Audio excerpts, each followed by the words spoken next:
ওদালগুৰিৰ কলিতাৰ পৰিয়ালত এটা হাঁহে পাৰিলে তিনিটাকৈ কলা কণী। সাধাৰণতে আমি জানো কণী বগা বুলি। কণীক লৈ কৌতূহল পানেৰীৰ অঞ্চল জুৰি। ঘটনা ওদালগুৰিৰ টংলাৰ পানেৰীত। ওদালগুৰিৰ টংলাৰ পানেৰীত ঘটিল এটা আজব ঘটনা। এই কণী কোনো শিল্পীৰ হাতৰ পৰশত প্ৰাণ পাই উঠা শিল্পকৰ্ম নহয়, নহয় চিনে পঠোৱা কোনো প্লাষ্টিকৰ কণী অথবা ব্ৰইলাৰ কণী। এয়া হৈছে হাঁহৰ কণী। শুনিবলৈ আচৰিত যদিও কিন্তু আজি আমি আপোনাক দেখুৱাম ঘৰতেই পোহা লোকেল হাঁহৰ কলা কণী। সাধাৰণতে কণী বগা বুলি আমি সকলোৱে জানো, কিন্তু কলিতা ঘৰৰ হাঁহে পাৰিলে কণী কলা। পানেৰীৰ হেমন্ত কলিতা আৰু ঋতুমণি কলিতাৰ বাসগৃহত এটা পাতি হাঁহে পাৰিছে কলা কণী। এটা দুটা নহয়, তিনিটাকৈ পাৰিছে হাঁহজনীয়ে কলা কলা ডাঙৰ কণী। কলা কণী চাবলৈ ঘৰখনলৈ ঢাপলি মেলিছে বহু লোক। ওদালগুৰি জিলাৰ টংলাৰ পানেৰীৰ ঘটনা এয়া। পানেৰীৰ হেমন্ত কলিতা আৰু ঋতুমণি কলিতাৰ ঘৰত হাঁহে পাৰিছে তিনিটাকৈ ডাঙৰ ডাঙৰ প্ৰকাণ্ড প্ৰকাণ্ড কলা কণী। তাৰে ভিতৰত 4টা মানে মাইকী হাঁহ আছে, বাকী এটা মতা ৰাখিলোঁ। কিন্তু এই মাইকী হাঁহ 3টাৰ কোনটোৱে পাৰিছে গম নাপাওঁ, আৰু এটাই মানে কলা কণী পাৰিছে। কোনোদিনে নোহোৱা নোপোজা ঘটনাক লৈ উৎকণ্ঠিত অঞ্চলটোৰ ৰাইজ। কোনোদিনে নেদেখা দৃশ্য দেখি হৰি হৰি সোঁৱৰিছে ৰাইজে। এতিয়া এয়া এক আশ্চৰ্যজনক ঘটনা বুলিয়েই ৰাইজৰ বিশ্বাস। আগতে মই কুকুৰাৰ ফাৰ্ম খুলিছিলোঁ, মানে 100টা উঠাইছিলোঁ আৰু 50টা মোৰ ল'ৰা আৰু ময়ে। তাৰপিছতে কি কৰিলোঁ, যেতিয়া কণী পাৰিবলৈ মই কেইজনীমান হাঁহ ৰাখি দিলোঁ, কুকুৰাও ৰাখি দিলোঁ। তাৰে ভিতৰত 4টা মানে মাইকী হাঁহ আছে, বাকী এটা মতা ৰাখিলোঁ।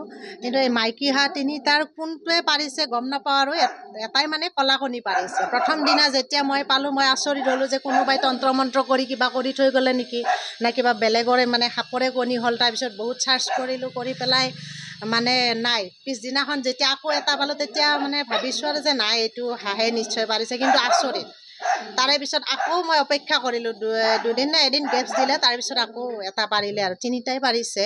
কিন্তু এতিয়া এই 3জনী হাঁহৰ ভিতৰত কোনজনীয়ে পাৰিছে গম পোৱা নাই, আৰু একেলগে থাকে যিহেতু। এই কলা হাঁহৰ কণী মানে বিচাৰি মানে মানুহ বহুত আহিছে মোৰ ঘৰত, মই দিয়া নাই। মই ভাবিছোঁ তাৰমানে মোৰ যিটো সন্দেহ সেইটো মাৰিব বিচাৰিছোঁ যে মই উমনি দিম, তাৰ পৰা কি মানে জন্ম হয় সেই বস্তুটো চাব বিচাৰিছোঁ, আৰু এইকাৰণে ৰাখি থৈ দিছোঁ। আৰু কিছুমানে ফটো লৈ গৈছে ঘৰত, আহি পেলাই ষ্টেটাছ দিছে, ক'ৰবাত হেৰি কৰিছে, এনেকুৱা আৰু। আমি আচৰিত, সাধাৰণতে গাখীৰ আৰু কণী বগাই, আমি বগা বস্তু লিখিব দিলে সৰুৰে পৰা পাইছোঁ যে বগা বস্তু কি কি, মানে তেতিয়া আমি গাখীৰ কণী এইবিলাকে লিখোঁ। কিন্তু যেতিয়া কণীয়ে কলা হৈছে, ভাবিছোঁ মানে কলিৰ যুগটো, আৰু কিছুমান নাভূত নাচভূত এনেকুৱা কিবা হ'ব পাৰে, আৰু ইমান চিন্তিতও হোৱা নাই, যি হয় হ'ব আৰু এই বুলি ভাবিছোঁ। আৰু কি আছে, ইটো আহে সিটো আহে, লাগে বিচাৰে কণীটো আমাক দিয়কচোন, আমাৰ কামত আহিব, কিবা ঔষধত লাগে। মই বোলো মই নিদিওঁ, এইকেইটা মোৰ হাজবেণ্ডে মানে পোৱালি জগাব দিছে, মানে হেৰি কৰিম আৰু পোৱালি জগাই চাম আৰু কেনেকুৱা কি হয়, আৰু সেইখিনি। আৰু হঠাতে মোৰ ভণ্টিৰ ঘৰত আহি পেলাই নোহোৱা নোপোজা মানে বস্তু এটা দেখা পালোঁ। সেইটো হৈছে যে কি, কণী।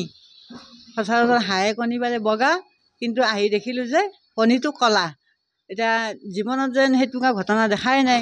কলা হাঁহৰ কণী বহুত আগৰ পৰা, এতিয়া আমি বুঢ়ীয়ে হ'লোঁ, কণী দেখাই নাই কলা কণী, আজিয়ে প্ৰথম দেখিছোঁ। এতিয়া কি কাৰণ কি কথা এইবিলাক একো ধৰিব পৰা নাই। আৰু 3টা পাৰিছে, 3টাই পাৰিছে মাত্ৰ। মোৰ ভণ্টিৰ নাম হৈছে ঋতুমণি কলিতা। কেইটা পাৰিছে? 3টাই পাৰিছে মাত্ৰ, তাৰপিছত আৰু নাই। মানে এতিয়াও ধৰিব পৰা নাই। আৰু প্ৰথমতে ভয়ে লাগিল কলা কণী দেখা পাই পেলাই, কি কাৰণত কণীটো কলা হ'ল। তাৰপিছতে ভাবিলোঁ, ভণ্টিক ক'লোঁ জানো থৈ দেচোন, কিজানি বগাও হ'ব পাৰে। তাৰপিছত নাই, আজিলৈকে সেই কলাতে কণী 3টা পাৰি আৰু শেষ, আৰু নাই। আজি 15-20 দিন হৈ গ'ল। কণী দেখা পাই মানুহবিলাকে পূৰা মানে কি হৈছে ফটো বিচাৰি আছে, কলা কণী লাগে, কলা কণী লাগে, কি আচৰিত কৰা। চাওঁ চবেই মানে হাহাকাৰ কৰি আছে আৰু কণীটো। কলা কণী চাব আহি আছে চবেই, মোক দিয়া, এইটোৱে কয় মোক দিয়া কলা কণীটো, এইটোৱে কয় মোক দিয়া, এনেকুৱা কৰি আছে, হাহাকাৰ কৰি আছে। দৰঙৰ পৰা যুগল কিশোৰৰ ৰিপৰ্ট, DS News 24/7।